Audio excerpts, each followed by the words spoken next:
नाजरीन, रुपया पैसा में आपको खुशामदीद कहते हैं। मैं हूं अली नासिर। अब बात कुछ ऐसी है कि आपके सामने कुछ हकायक रखने पड़ेंगे, क्योंकि स्टॉक एक्सचेंज के मुतल्लिक भी थोड़ी सी बात की थी माजी में, और मुल्क की मईशत के मुतल्लिक भी बात करेंगे, IMF का प्रोग्राम भी।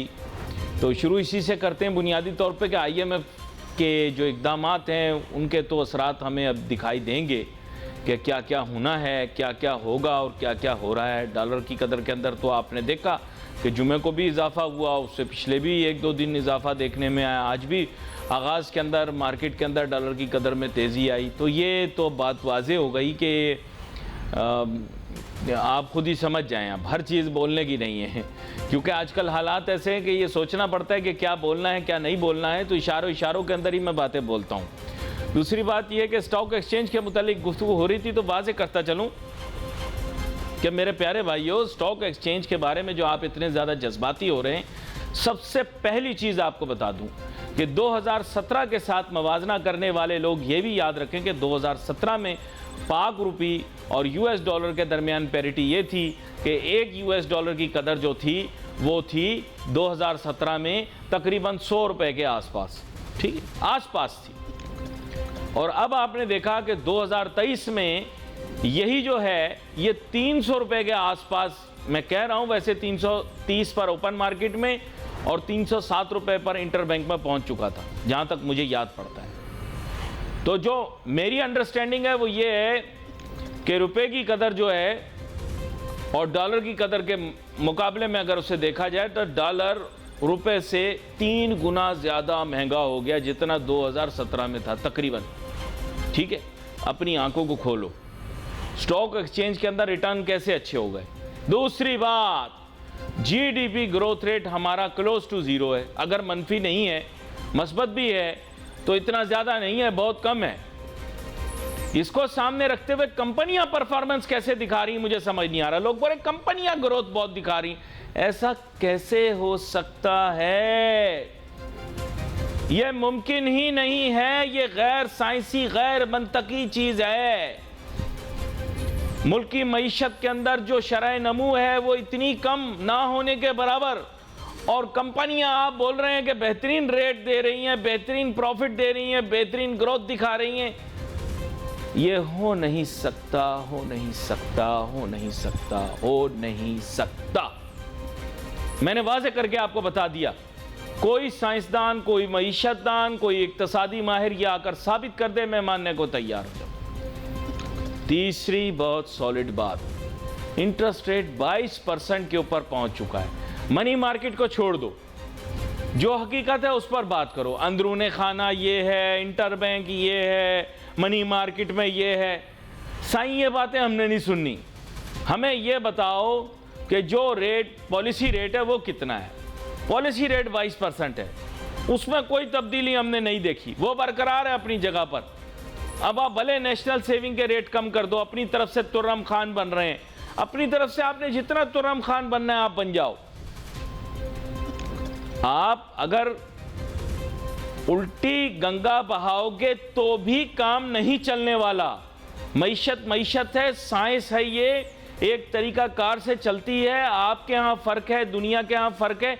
ये चूरन मंजन अब बेचना छोड़ दो, ये अब नहीं बिकेगा, ये कोई नहीं खरीदेगा। अब आपको समझना है ग्राउंड रियलिटीज पे स्टॉक मार्केट के अंदर जो लोग, इसीलिए कह रहा हूं मीडिया की जिम्मेदारी होती है। मीडिया की जिम्मेदारी नहीं है कि हर आदमी जो है वो अगर नाच गाना कर रहा है तो हम भी नाच गाना शुरू कर दें, नहीं। हमारा मकसद है सच्चाई दिखाना। बिल्कुल जैसे पाकिस्तानी मीडिया में हर शख्स गाजा गाजा कर रहा है और मैं यरूशलेम कर रहा हूं, क्योंकि यह कौमियत का मसला नहीं है, यह फलस्तीन का मसला नहीं है, यह मुस्लिम उम्मा का मसला है। लेकिन पाकिस्तान के मीडिया के अंदर कोई यह बात नहीं कर रहा। पूरा दिन चिंटू और एजाज डॉक्टर इसरार के लेक्चर सुनते रहते हैं और उनको यह भूल जाता है कि हैकल सुलेमानी क्या है, ताबूत सकीना क्या है, मस्जिद अक्सा जहां वाक़े है उस जगह की हिफाजत की भी तो बात करो, यरूशलेम पर भी तो बात करो। उस बारे में कोई बात नहीं कर रहा। यह गाजा की तस्वीरों में लगाकर हमें दूसरी तरफ यरूशलेम का मामला अपने हक में करने के चक्कर में है। पहले भी इन्होंने कह दिया कि दारुल हुकूमत जो है ये तल अवीव से हटाकर यरूशलेम लेकर जा रहे हैं। मुस्लिम उम्मा चुप, सन्नाटा। पाकिस्तान के अंदर भी बस ऐसे ही है, छोड़ दो, आगे चलो। मेरा मईशत का मौजू है, मुझे कंफ्यूज मत करो। आप सब लोग मुझे बातों में लगा देते हो और बातों में लगकर मैं किसी और तरफ चला जाता हूं, और मैंने उस तरफ नहीं जाना। मैंने आपको स्टॉक का बताया। अभी आ जाओ IMF पे। IMF की भाइयों आ गई टीम। हम अपनी तरफ से बयान दे रहे हैं कि IMF वालों ने क्या कहा। आप इसको रहने दो भाई, पहले IMF वालों को मौका दो, वो भी कुछ बोलेंगे। ये शादी का मामला नहीं है जहां पे लड़की के माँ बाप ही तय कर रहे हैं कि सनाब ये होगा, ये होगा, ये होगा। ये वेस्ट का माहौल है, वहां पे माँ बाप से पूछे बगैर ही काम हो जाता है, जो भी होना होता है। तो IMF को तो मौका दो भाई। IMF अपना बयान खुद देगी, थोड़ा सा वक्त दो, फिर वो बता के जाएंगे कि क्या देखा उन्होंने, क्या देखा, क्या खोया पाकिस्तान ने, क्या पाया इस दौरान में। हम अपनी तरफ से ही अपने लगे हुए हैं। आपको पता है मुल्क के हालात कितने ख़राब हैं। हम खामोश, हम कुछ बोल नहीं रहे। मुल्क के इस वक्त लॉ एंड ऑर्डर के हालात बहुत ज़्यादा ख़राब हो गए हैं। दहशत गर्दी के रेफरेंस, दहशत गर्दों ने पहले गवादर पे हमला किया, फिर मियाँ वाली के एयरबेस पे हमला किया। इससे अब क्या आप और इसके साथ रिश्ता जोड़ें कि 4 दिन पहले आपने कहा कि मुल्क से अफगान जो महाजरीन हैं उनको आप वापस भेजेंगे। ये रिश्ता जोड़ लो हालात, वाक़यात, मामलात का। दुनिया देख रही है, हम खामोश बैठे। तो मैं मईशत के ऊपर ना बड़ी खुला के बात करता हूँ। अब मुझसे बर्दाश्त नहीं होता खुद को लगाम देकर बात करना। अब निगरान हुकूमत है, इसके बाद इलेक्शन अनाउंस हो गए। पहले इलेक्शन अनाउंस नहीं हुए थे, निगरान हुकूमत थी, और निगरान हुकूमत जो लोग चला रहे थे, हमें हालात को देखना था भाई, उनकी भी मुफादात का तहफ़्फ़ुज़ करना है। लेकिन अब तो सियासी हुकूमत आएगी, वो जाने, उनका काम जाने, इसलिए 3 महीने का गेम है और निगरान हुकूमत पे कोई लायबिलिटी नहीं है। अब तो जो पॉलिसी बनानी है वो आने वाली हुकूमत बनाएगी। मुल्क की माशी पॉलिसी भी बनाएगी, मुल्क की माशरती पॉलिसी भी बनाएगी, मुल्क की सियासी पॉलिसी भी बनाएगी, पार्लियामान में आकर बैठेगी। इलेक्शन की तारीख का मैं अभी बता दूं। वैसे मैं इल्मुल आदाद में हैं, इल्मुल आदाद में मैं तनवीर भाई इतना यकीन नहीं करता, लेकिन मैं आपको बता दूं कि ये जो तारीख निकाली है ना 8 फरवरी की, ये अच्छी नहीं गुजरेगी किसी पे। मैंने क्लियर बता दिया, मैं इन चीज़ों में यकीन नहीं रखता। ये तारीख ठीक नहीं है 8 फरवरी, ये मैं आपको बता रहा हूँ। इसकी वजह से बहुत सारी कन्फ्यूजन क्रिएट होगी। अब क्या होगी ये छोड़ दो, मैं इन चीज़ों में यकीन नहीं रखता, मैंने आपको पहले बता दिया। लेकिन ये 8 फरवरी जो है तारीख, ये हज़म नहीं हो रही। तारीख या तो जनवरी की होनी चाहिए थी, या अप्रैल या मई की होनी चाहिए थी। मई की बेहतर रहती, या जनवरी की तारीख होनी चाहिए थी, जनवरी की तारीख अच्छी रहती। ये फरवरी के महीने में अगर आप दाखिल हो गए तो यह आपके लिए अच्छा नहीं गुजरेगा। तो फरवरी की 8 तारीख तो बिल्कुल सही नहीं गुजरेगी। पर अब क्या वजह है ये मैं अब नहीं कह सकता, लेकिन यह कि आगे चलते हैं। इसका क्या असर पाकिस्तान की मईशत पर होगा? देखिए, अभी से ही IMF की टीम भी जो आई है उसकी संजीदगी भी अब ये होगी कि भाई अब तो अगली इलेक्टेड गवर्नमेंट होगी। अगला आके जो मरहला होगा जिसमें आकर बातचीत होगी तो वो नई गवर्नमेंट के साथ होगी, वो किसी की भी हो। अब पाकिस्तान के अंदर एक ऐसा फर्स्ट टाइम एक ऐसी सिचुएशन क्रिएट हुई है कि कुछ पता नहीं है कि अगली हुकूमत किसकी आएगी। यह मैं आपको फॉर द फर्स्ट टाइम बता रहा हूँ कि इस मुल्क के अंदर IMF वाले भी परेशान होंगे कि हमने बात करनी है तो किससे करें। देखें, आपकी ख्वाहिश हो सकती है कि A, B या C पार्टी हो, ठीक है। मेरी ख्वाहिश भी हो सकती है कि D, E या F पार्टी हो। किसी की कोई भी ख्वाहिश हो सकती है कि कोई भी साथ, लेकिन इस वक्त कुछ वाज़ेह नहीं, क्योंकि इलेक्शन अगर साफ व शफाफ हुए तो कुछ और नताइज निकल सकते हैं। इलेक्शन मैं ये कहूँगा कि उम्मीद और तवक्को यही की जा सकती है कि साफ व शफाफ ही होंगे। नहीं, मैं इफ्स एंड बट्स में जा ही नहीं रहा ना, मैंने फिसलन में पाँव रखना छोड़ दिया। एक सूरज के बहुत नज़दीक नहीं जाता क्योंकि पर जल जाते हैं, दूसरा मैं फिसलन के नज़दीक नहीं जाता क्यों बिला वजह बंदा जाके फंसे। हमारा मईशत का प्रोग्राम उतनी बात की जितनी ज़रूरत, उससे ज़्यादा नहीं।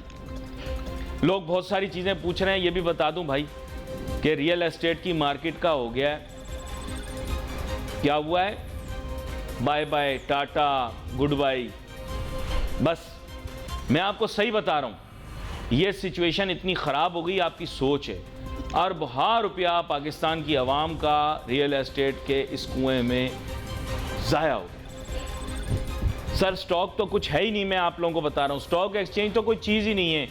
इतना उसके अंदर कितना सरमाया लग गया होगा, मुट्ठी भर सरमाया लग गया होगा उसके अंदर, मुट्ठी भर सरमाया लगा होगा। और बताएं आप, इंडस्ट्री के अंदर इतना सा सरमाया लगा हो, पाकिस्तान का ज़्यादातर सरमाया सोने में कितना लगा होगा, इतना सा सरमाया लगा हुआ है। जो असल पाकिस्तान का सरमाया लगा हुआ सारे रियल एस्टेट में लगा हुआ, और रियल एस्टेट सारी गई।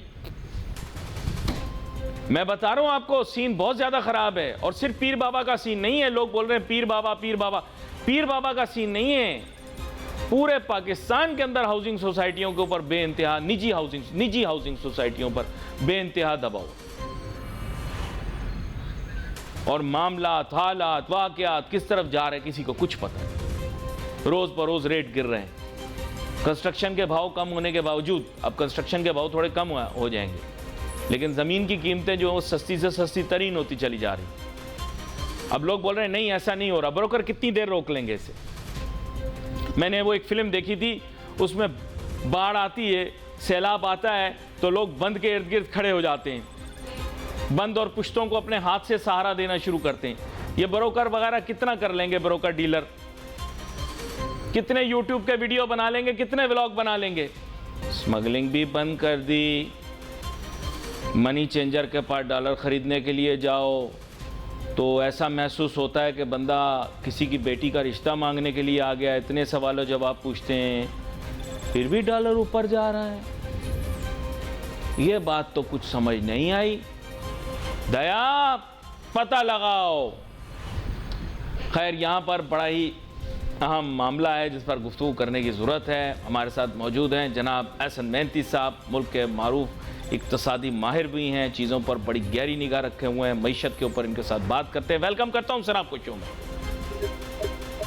Thank you sir. IMF की टीम के कदम पाकिस्तान में लगे और डॉलर की कदर को पहिए लगे।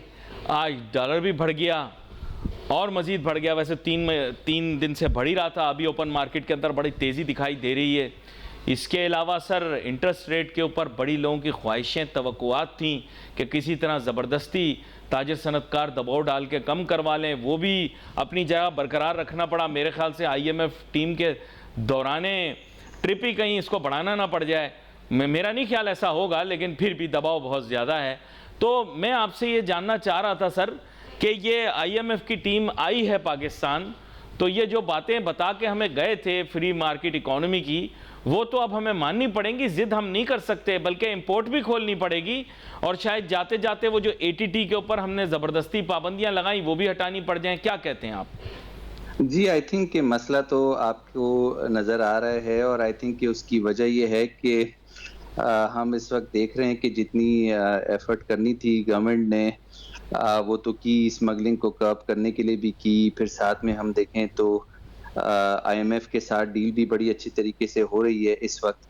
तो इस हद तक तो हम जो है सक्सेसफुल हुए कि तकरीबन 15% जो है वो हमने रुपये को स्ट्रेंथन किया अगेंस्ट डॉलर। बट अनफॉर्चुनेटली इसको अगर हमें सस्टेन करना है तो हमें जो है इस जो पेशरफ्त है इसको परसिवियर करना पड़ेगा, यानी कि इसको कैरी करना पड़ेगा। अनफॉर्चुनेटली हुआ यह है कि इस वक्त हम देख रहे हैं कि वो जो एफर्ट्स हैं वो उसके अंदर कुछ कमी पेशी नज़र आ रही है। और I think this is one of the reason कि 3% तक रुपया अब दोबारा गिरा है, और ये जो नेट रिटर्न है तकरीबन 12% का हमें जो है वो गेन मिला है। और ये अनफॉर्चुनेटली इसका एक पॉजिटिव इम्पैक्ट तो हमने देखा है कि कैपिटल मार्केट्स पर भी पड़ा है, बट अनफॉर्चुनेटली हमारे जो एक्सपोर्ट नंबर्स हैं या फिर हमारे जो इंपोर्ट नंबर्स हैं उन पे इसका इम्पैक्ट नहीं पड़ा। दूसरी बात यह है कि इसका जो हम इस वक्त जो रिएक्शन देख रहे हैं वो ये है कि हमें देखना है कि एक सस्टेन्ड बेसिस पर जो है स्मगलिंग को कुछ लॉस के तहत जो है, या अफगान जो पाक अफगान बॉर्डर पे जो मामला हो रहा है और उसकी जो पाक अफगान के जो ट्रेड एग्रीमेंट्स हैं, फ्री ट्रेड एग्रीमेंट्स हैं, उसके अंदर रिकवरी या उसके अंदर जो रिविजन है उसकी जो है इस वक्त नीड है। तो आई थिंक कि उस हद तक जो है कुछ ऐसे जो इश्यूज हैं उनकी रेजोल्यूशन के लिए एफर्ट्स करनी चाहिए। और आगे जाकर जो है वो कुछ ऐसे परमानेंट तौर पे सॉल्यूशंस देखने चाहिए जिस पे आने वाली जो गवर्नमेंट है फरवरी 8 के बाद उसके लिए आसानी हो कि रुपये को जो है वो स्ट्रेंथन कर सकें और ऐसे मामलात को डील कर सकें इंडिपेंडेंटली। तो ये रूल्स का चेंज होना ये इम्पोर्टेंट है, फिर इसकी परसिवियरेंस इम्पोर्टेंट है, फिर इसका जो इसका फोकस है वो कहीं नहीं इधर-उधर चले जाए, क्योंकि इससे पहले हमने देखा कि कुछ हद तक सराफा बाजार के अंदर भी जो है लोगों को जो है वो उनको पनिश किया गया, बट फिर अब इस वक्त जो है वो रेट्स दोबारा से इशू होना शुरू हो गए, जिसके बाद हमें नजर आ रहा है कि रुपये दोबारा रिकवर जो है वो उसकी रिकवरी रुक गई है। तो गोइंग फॉरवर्ड जो है कुछ ऐसे डायरेक्शन गवर्नमेंट के होने चाहिए कि जहां पर जो इसका जो डायरेक्शन है वो कहीं नहीं उसका लूज करे, और फिर जो इसकी जो स्ट्रेंथ है हमारी, वो हमारी सिक्योरिटी एक स्ट्रेंथ है, उसका हमें जो है वो यूज स्ट्रांगली करना चाहिए ताकि हम रुपये को स्ट्रांग रख सकें। गोइंग फॉरवर्ड इन्फ्लेशन भी कंट्रोल होगी और फिर इससे इंटरेस्ट रेट्स भी कम होंगे। अच्छा, अभी जो मेजर्स पिछली दफ़ा भी आपसे डिस्कस हो रहा था कि ये जो मेजर्स थे ये रिलेटिवली शॉर्ट टर्म थे।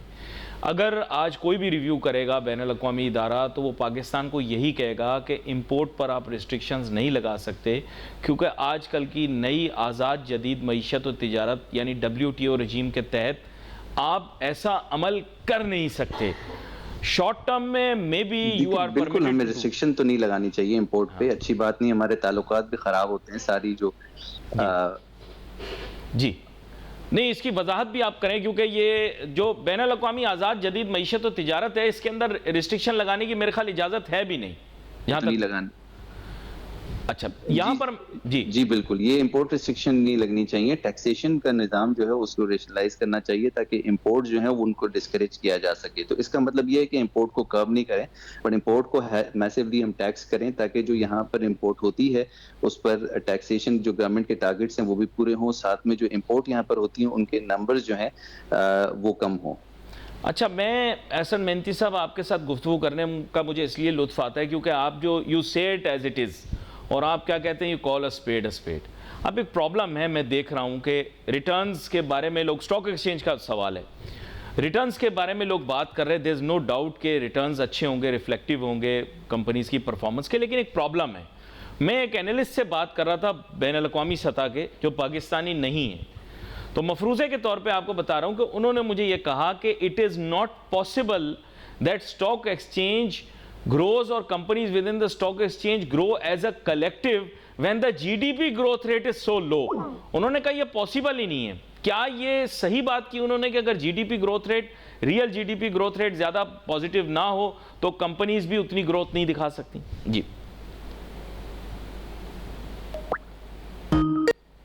जी मेरे ख्याल दोबारा से रब्ता करने की कोशिश करते हैं। एहसन मेहनती साहब, आपसे रब्ता मेरे ख्याल दोबारा बहाल हो गया। आपको मेरी आवाज़ आ रही है? जी एहसन मेहनती साहब, आपको मेरी आवाज़ आ रही है?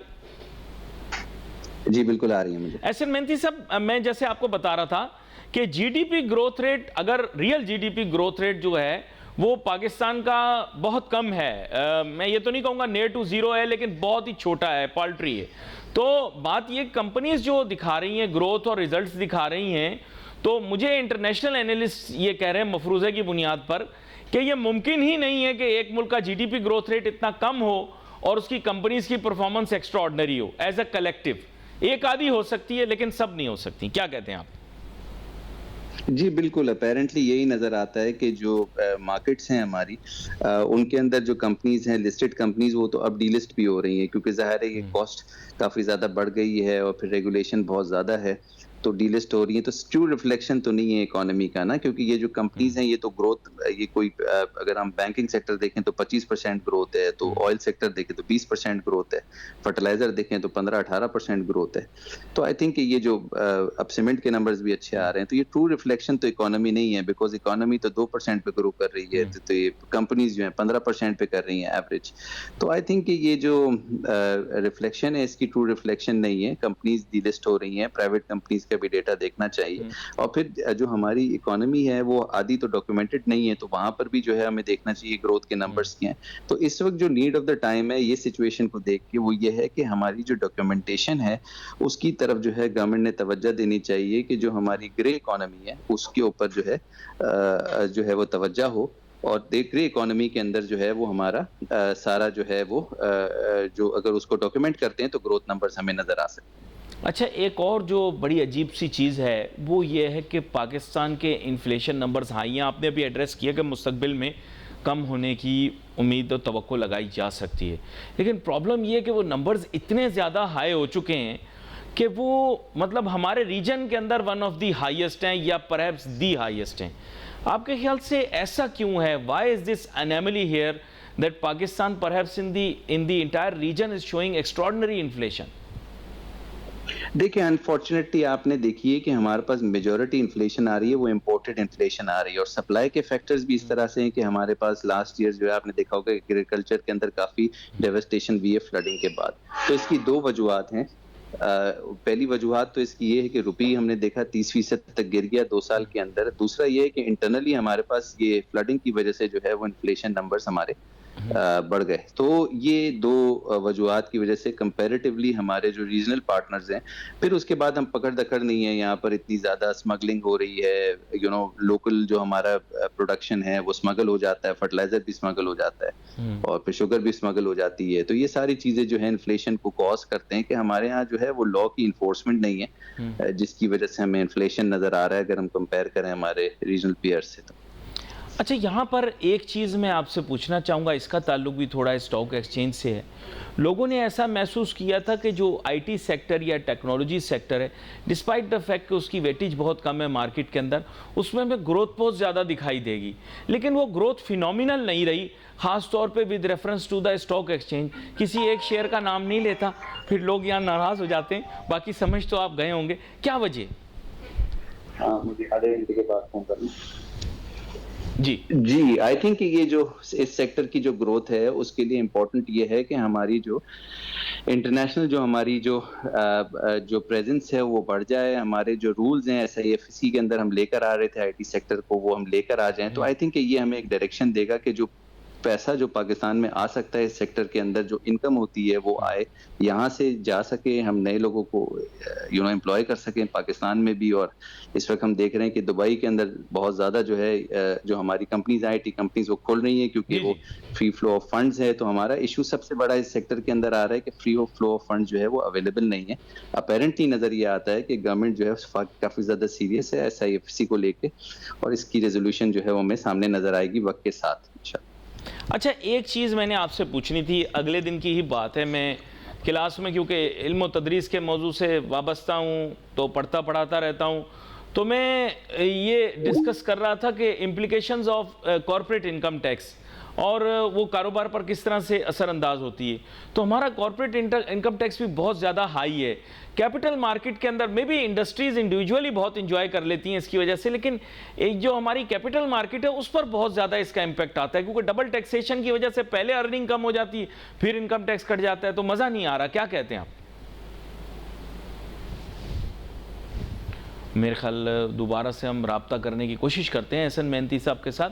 तो बात बड़ी अहम हो रही थी और बड़ी अच्छी बात रही। एहसन मेहनती साहब ने बहुत सारी चीज़ों को हाईलाइट किया, वो जो रियल पिक्चर थी, ट्रू पिक्चर थी, उसको हमारे सामने प्रेजेंट किया। जाहिर बात मैं इसीलिए इनको पसंद करता हूँ, क्योंकि ये रोज़ी पिक्चर प्रेजेंट नहीं करते। He tells us what it is, बाकी बताते वो एक मस्बत पैराए में हैं, लेकिन ये कि वो जो हकायक हैं, ज़मीनी हकायक हैं, वो आपके सामने रखते हैं। ज़मीनी हकायक नाजरीन आपके सामने। सिचुएशन इस वक्त अच्छी नहीं है, और अब मैं ये खुल के इसलिए कह सकता हूँ क्योंकि अब इलेक्शन होने वाले। दोबारा दोहराता चलूँ कि एक वजह है बहुत साइंटिफिक एंड नॉन साइंटिफिक ये कहने के लिए कि 8 फरवरी की तारीख शायद इलेक्शंस के लिए उस तरह से मौजू ना रहे। बाकी आइनी तौर पर तो सो बिस्मिल्लाह जो निज़ाम है, तारीख पहले की होती तो वो शायद बेहतर रहती।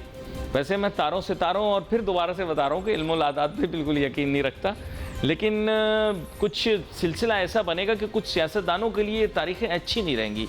ये रिकॉर्ड करके रख लीजिएगा, ताकि बाद में अगर इसको चलाना पड़ जाए दोबारा से नाजरीन, तो आप फिर ये चला पाएँ कि मैंने ये बात पहले कह दी थी। ताहम मेरा ताल्लुक सियासत से कोई नहीं, इसीलिए मैंने सियासी को बात ही नहीं की। खैर, मईशत के मुतालिक ही चीज़ को ले जाते हैं आगे।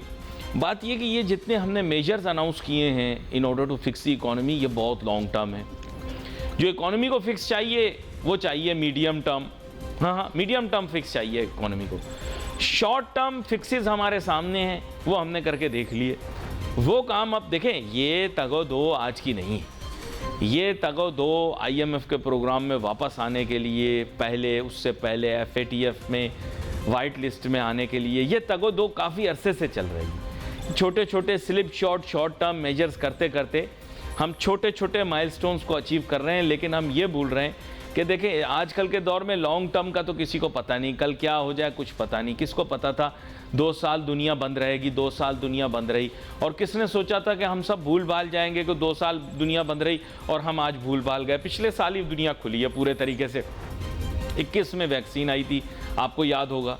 22 तक में लोगों को कोरोना होता रहा, और अभी भी सुना है कि होता है, पर यह कि अब क्योंकि वैक्सीनेशन वगैरह हो जाने की वजह से और इस चीज़ का आम हो जाने की वजह से अब इतना ज़्यादा इसके असरात इतने सख्त नहीं है। तो आप खुद सोचें कि लॉन्ग टर्म का किसको पता है। हम तो सोच रहे हैं 1 साल शॉर्ट टर्म, 1 साल से थोड़ा सा ज़्यादा मीडियम टर्म, और फिर लॉन्ग टर्म तो आजकल डिफाइन करना मुश्किल है। तो फिर लोग कहते हैं कि जनाबे वाला फिर सोल्यूशन बेस्ड प्रोग्राम करें और सॉल्यूशंस बताएं, आप प्रॉब्लम स्टेटमेंट ना दें। प्रॉब्लम्स तो सब लोग स्टेट कर सकते हैं, फिर सॉल्यूशन तो आपके सामने है। SIFC की सूरत के अंदर एक बेहतरीन सॉल्यूशन हमारे सामने आ गया। इस मुल्क के मसाइल का हल इन्वेस्टमेंट है। ये पहले कोई भी बता सकता था, लेकिन पता नहीं क्यों लोग कहते नहीं थे।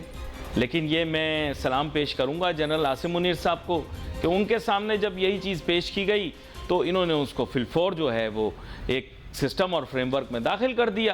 तो SIFC की शक्ल में आप उसे देख सकते हैं। जैसे बताया हमारे फाजिल मेहमान ने भी कि माजी करीब के अंदर और माजी बईद में भी पाकिस्तान के अंदर वक्तन फ़वक्तन सैलाब आता है।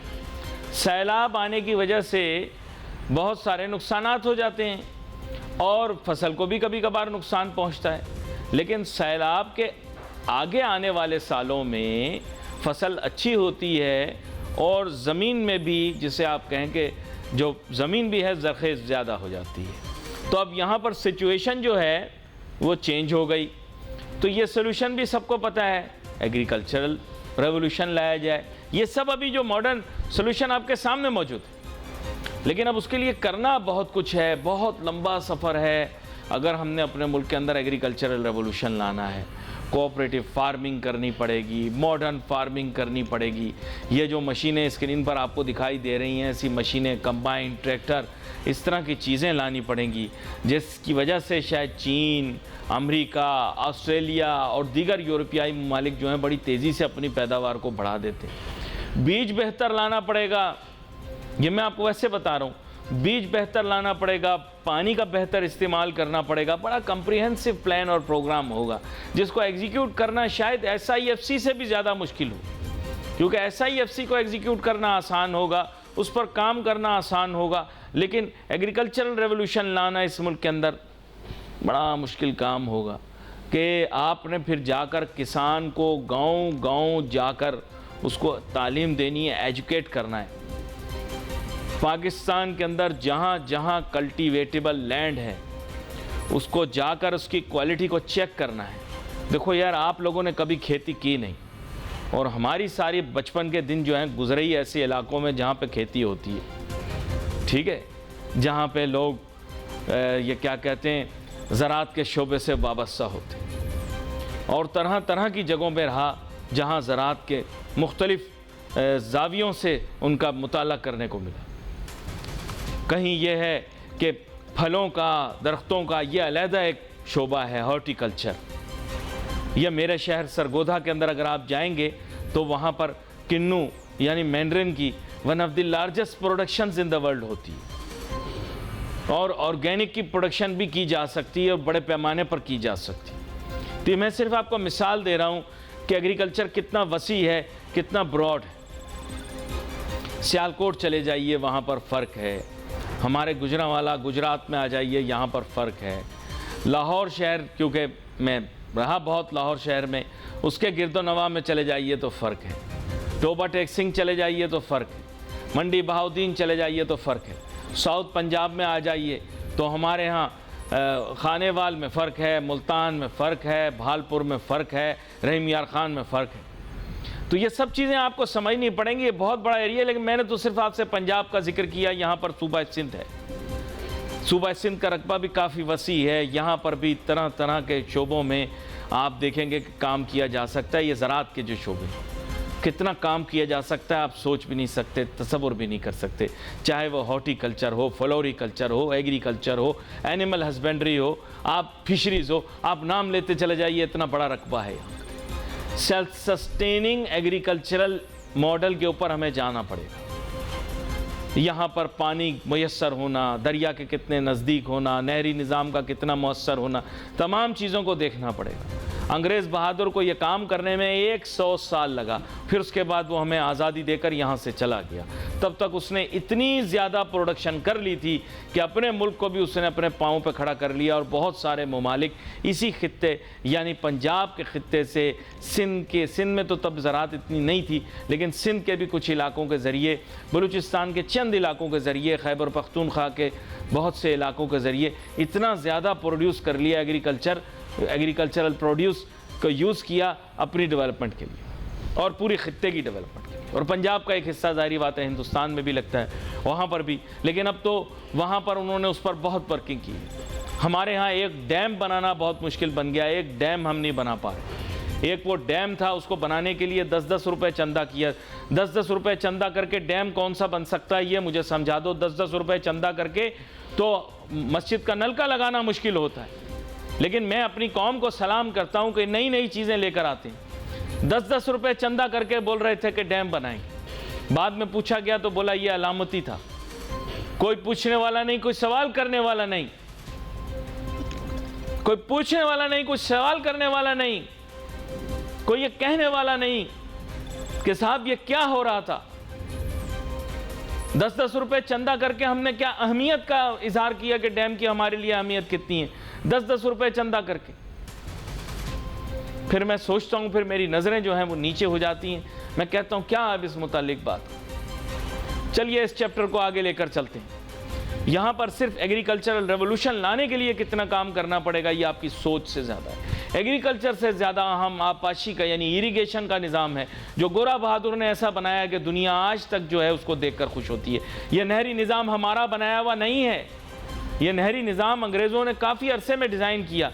और आप हैरान होंगे कि किस तरह से डिज़ाइन किया गया है कि ये सिंध, पंजाब, खैबर पख्तूनख्वा और बलूचिस्तान के मुख्तलिफ इलाकों तक पानी को पहुँचाता है। और ज़राअत का निज़ाम आज भी इसी की वजह से चलता है दुनियावी तौर पर। आपको इसके अंदर भी जिद्दत लानी पड़ेगी, इसमें भी नयापन लाना पड़ेगा। क्या ला सकते? सवाल है, जवाब आपने देना है। फिर आ गया माइंस एंड मिनरल्स। पाकिस्तान के मुतालिक कहा जाता है कि यहाँ पर बहुत से कुदरती वसाइल मौजूद हैं। उनको एक्सट्रैक्ट करने के लिए जिस तरह की टेक्नोलॉजी या तकनीक की ज़रूरत है उसको लाना पड़ेगा। बहुत महंगी होती है, मैं आपको बता रहा हूँ, बहुत महंगी। सरफेस मिनरल यानी ज़मीन की सतह के ऊपर या ऊपरली सतह के ऊपर मिलने वाली चीज़ें बड़ी आसानी से निकाली जा सकती हैं ज़मीन से। तहम सतह ज़मीन से नीचे जहाँ कानकुनी के शोबे का किरदार बढ़ता है, माइनिंग करनी पड़ती है, वो बहुत एक्सपेंसिव है, बहुत एक्सपेंसिव। उसके लिए पाकिस्तान के पास मौजूदा तौर पर उस तरह का कैपिटल मौजूद नहीं है कि वो एक्सप्लोर कर सके अपनी रिसोर्सेज को। जियो स्पेशल सर्वेज और सैटेलाइट इमेजेस ये बता चुकी हैं कि पाकिस्तान की ज़मीन की सतह के नीचे बहुत से वसाइल पोशीदा हैं, लेकिन उनको ढूंढ कर निकालने का जो मरहला है वो बहुत मुश्किल है। उसके लिए चाहिए सरमाया और पैसा। अब वो क्या मशरिक़ वस्ता के ममालिक पाकिस्तान को देंगे, ये एक बहुत बड़ा सवाल या निशान। गैस के ज़खायर अभी भी हैं, कुछ ऐसे इलाकों में हैं जहाँ तक हमारा पहुँचना मुश्किल है, ताहम फिर भी सर्वेज ये बता चुके हैं कि वहाँ पर कुदरती वसाइल मौजूद हैं, उनको निकाला जा सकता है। सोने के ज़खायर के मुतल्लिक भी बात की गई है कि सोने के ज़खायर भी मुख्तलिफ मुकामात के ऊपर पाकिस्तान में मौजूद हैं। ताहम आपको पता है कि एक ठोस धात अकेली कभी नहीं मिलती, दूसरी ठोस धातों के साथ मिलती है, जैसे सैंडक और रेकोडिक। यहाँ पर हमारे पास चूँकि वक्त मुख्तसर है तो मैं आज इतनी ही बातें आपसे कर पाया हूँ। आगे आने वाले दिनों के अंदर मज़ीद भी गुफ्तगू करेंगे। We wait for your messages on Facebook. Ali Nasir हमारी टीम को इजाज़त दीजिए। अल्लाह हाफिज़।